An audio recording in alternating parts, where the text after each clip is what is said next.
dans le médico-social. Tous ont décidé de parler d'une seule voix. Pourquoi? Notre invité va nous l'expliquer. Nous retrouvons en direct de Rennes, juste devant la présidence de Rennes 2, l'université Rennes 2, Myriam Mikati. Bonjour. Vous êtes neuropsychologue. On le disait, un rassemblement a lieu. Très concrètement, le calendrier n'est pas anodin. Nous sommes en plein assises de la santé mentale et de la psychiatrie.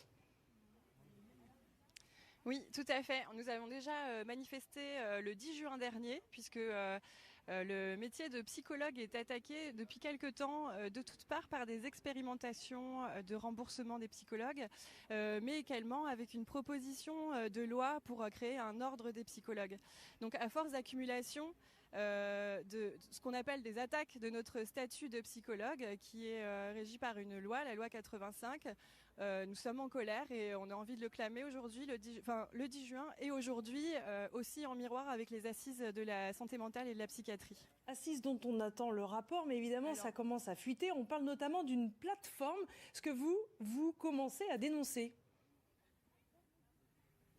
Oui, alors en réalité, le gouvernement propose diverses plateformes, des plateformes de remboursement de consultations psychologiques, que ce soit pour les étudiants, pour les jeunes ou alors des adultes. Donc ça, c'est les expérimentations dont je parlais.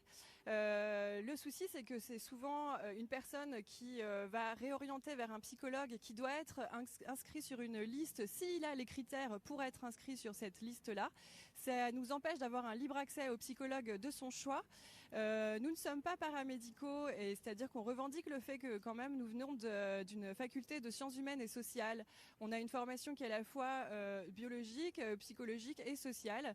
Et ça, c'est très important dans notre cursus. Ça nous décale de tout ce qui est de la santé. Et donc, on revendique le fait que nous ne sommes pas paramédicaux, et ça nous dérange le fait qu'on ne nous fasse pas confiance. Il n'y a pas de reconnaissance de notre travail sur tous ces sujets-là, et parce que je pense qu'on est bien placé pour savoir qui a besoin d'un suivi ou pas et de combien de temps. Et le souci de ces plateformes, c'est qu'il y a un temps de consultation qui est dit à l'avance. Il y a des tarifs de consultation qui sont prédits à l'avance aussi.